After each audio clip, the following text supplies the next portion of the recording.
Olá, sétimo ano, bom dia. Hoje mais uma aula de ciências nossa, segunda aula do segundo bimestre. E o tema da aula de hoje é invertebrados. Como é um tema bastante grande, a gente vai ter uma grande quantidade de animais invertebrados.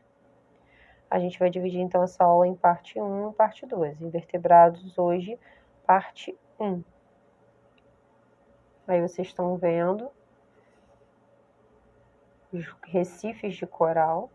Tem um rosa e um alaranjado. E uma minhoca, que também faz parte dos invertebrados, entre outros e outros animais que fazem parte dos invertebrados, e a gente vai estudar alguns deles hoje. O nome invertebrados não se aplica a um dos filos somente, tá? Mas a um conjunto deles. Os mais simples são poríferos, quinidários, plateumintos, nematódios, moluscos e anelídeos. De todos esses aí, alguns são exclusivamente aquáticos, que vivem isolados ou formando colônias, outros são terrestres e alguns vivem dentro de outros seres vivos, como é o caso dos parasitas, os plateumintos e os nematódios, por exemplo. Falei na aula passada, plateumintos, vermes de corpo achatado, nematódios, vermes de corpo alongado.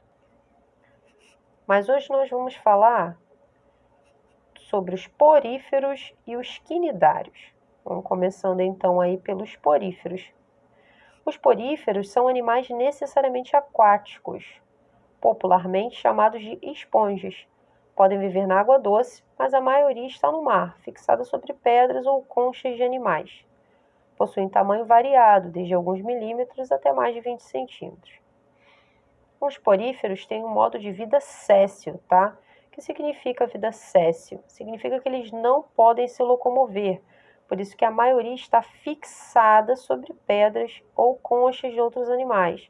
Eles têm um modo de vida onde eles ficam fixados em algum habitat. Eles vão procurar um local onde eles possam se fixar, às vezes em rocha, e aí a gente encontra então esses animais vivendo em colônia, mas com um modo de vida séssil. Tá aí um exemplo das esponjas para vocês verem. São chamados poríferos porque tem muitos poros, tá? Poros são pequenas aberturas, como furinhos, como os poros da nossa pele. Se você olhar atentamente para o seu rosto no espelho, você vai ver que você tem poros. São vários furinhos. Os poríferos, então, são chamados assim, que possuem seu corpo totalmente porificado, cheio de poros. Eles são estruturas muito simples, tá? O sistema deles é muito simples. Embora, no caso, sejam pluricelulares, as células de uma esponja podem viver independentemente umas das outras. E são elas as responsáveis pela nutrição e por outras funções, já que não existem órgãos. Então, os poríferos, eles não têm órgãos, tá? Eles não têm sistema digestório, nem sistema circulatório.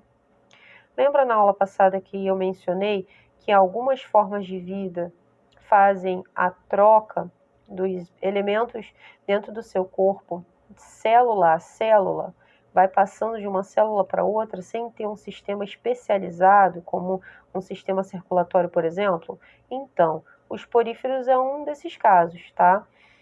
A estrutura deles é uma estrutura muito simples, eles não têm sistema nervoso, eles não têm sistema circulatório, e então tudo é feito de uma célula para outra, tá? Tudo é transmitido, tudo é passado de uma célula para outra. Uma esponja, ela possui basicamente dois tipos de célula apenas. As que têm flagelos, que são denominadas coanócitos, e as que são denominadas amebócitos, porque lembram o formato de uma ameba. Os amebócitos ficam em uma espécie de massa gelatinosa. Mas como é que essas esponjas fazem, então, para se alimentar? Para se alimentar, a esponja movimenta os flagelos dos coanócitos, fazendo um fluxo de água entrar pelos minúsculos poros do corpo dela. Pelos poros do corpo dela e sai pela abertura superior, denominada ósculo. Vocês estão vendo essa abertura superior? Então, elas movimentam as células chamadas coanócitos Esses coonócitos faz com que entre um fluxo de água nessa esponja que passa por dentro das células dela, sai ali por esse ósculo, que é uma espécie de boca ali. Ela elimina então a água por ali.